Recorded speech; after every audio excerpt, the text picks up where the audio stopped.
This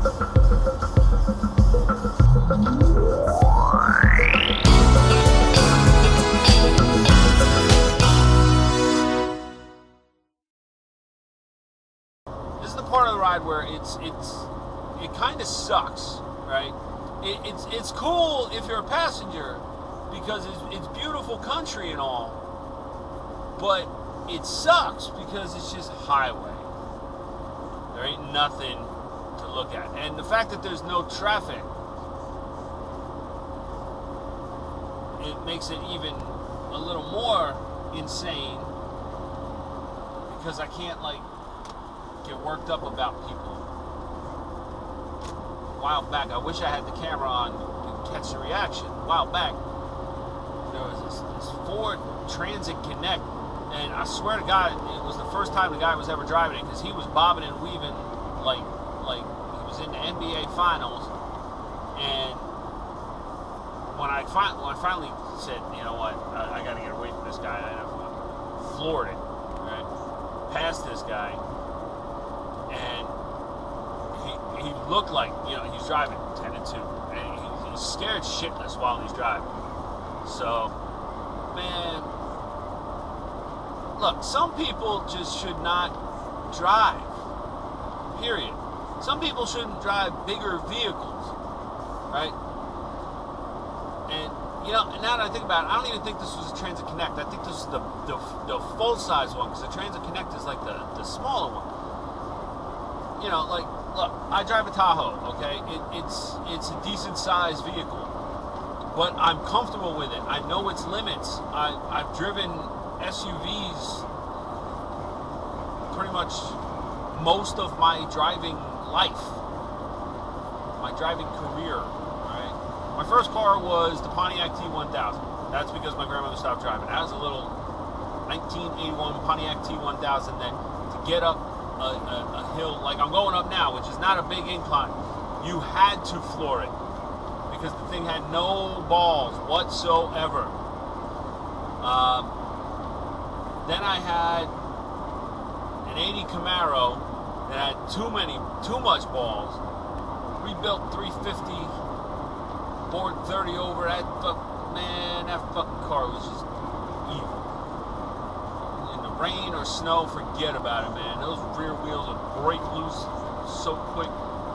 Then I got my first truck, and that was hooked. I got my 84 S10 Blazer that I wound up driving until it died.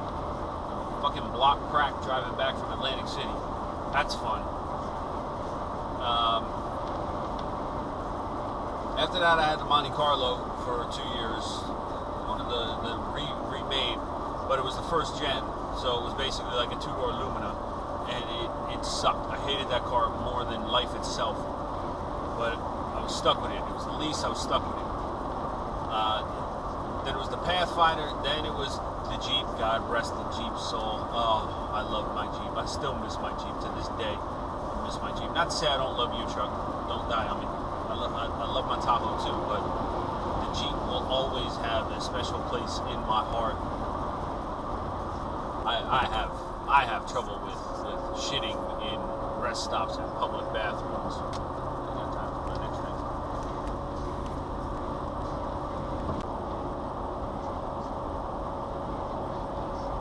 So it's 10 after 9. I just crossed over into New Hampshire, and I don't know why. I've done so many freaking road trips before, and solo road trips. I've driven to Rochester for work. I used to drive down to Virginia all the time, out to PA. I mean, I've done solo road trips. I don't know why it took me this long to realize that some kind of talk radio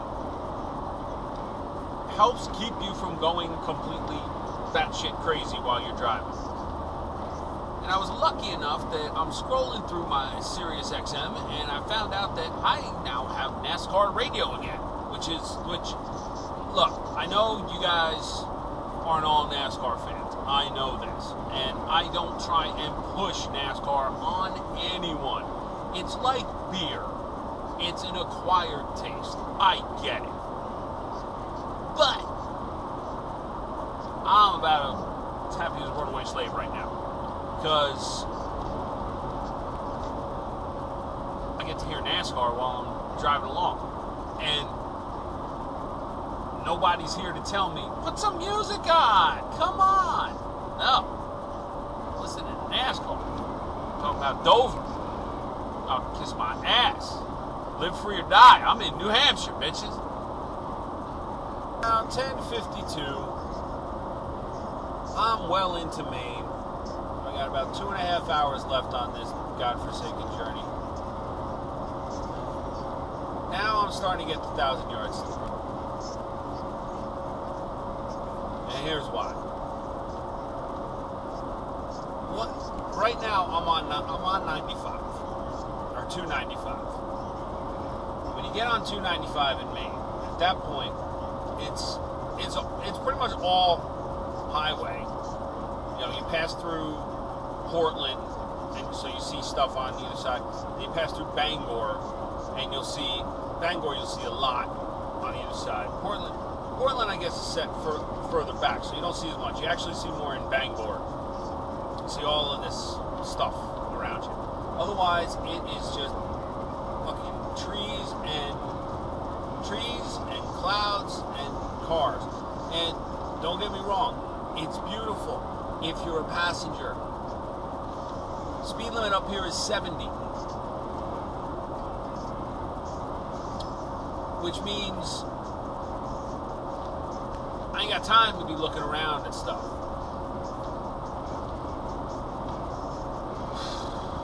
Man, you may have noticed that I'm positioned a little different. Lean back. My back started to hurt.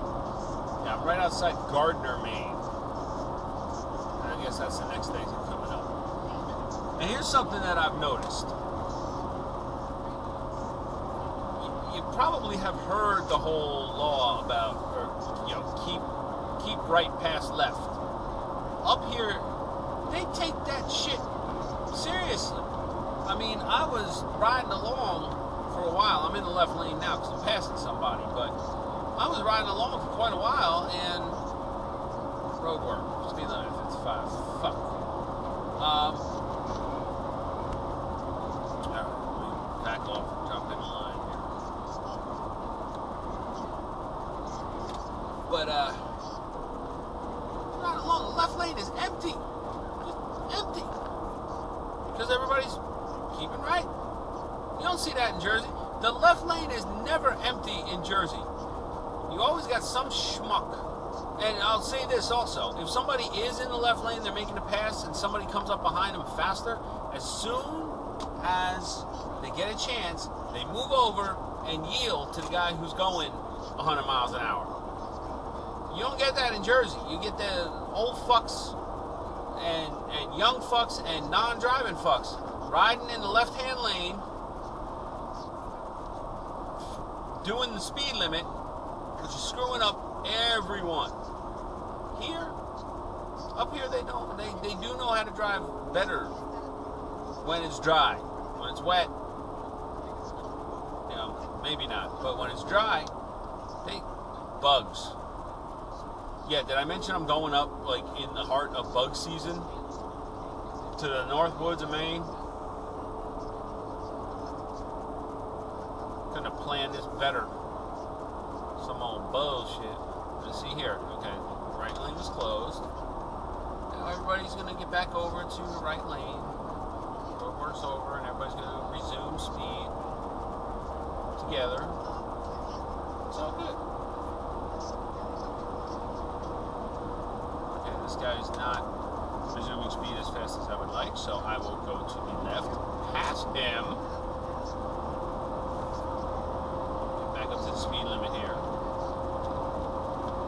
Passive, watching, see him in my rear view, go back over.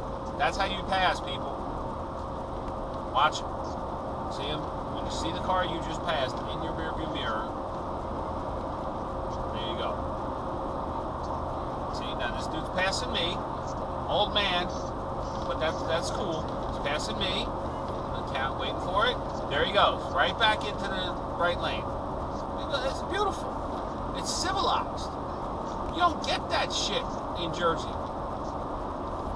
Ridiculous, boy. So I'm about 3 minutes out. It's 1:18 according to my clock. I literally just lost cell service a few minutes ago, which was kind of frightening because for the longest time, cell service didn't work up here. And that was like a saving grace because I'd go on vacation up here and, tell people my cell phone don't work, so you can't reach me, period. End of discussion. That's it. I'd hate to have to lie. In 1 mile, turn left on Silver Ridge Road. And tell them, that I can't, that my cell does get signal up here now. But the drive is almost over.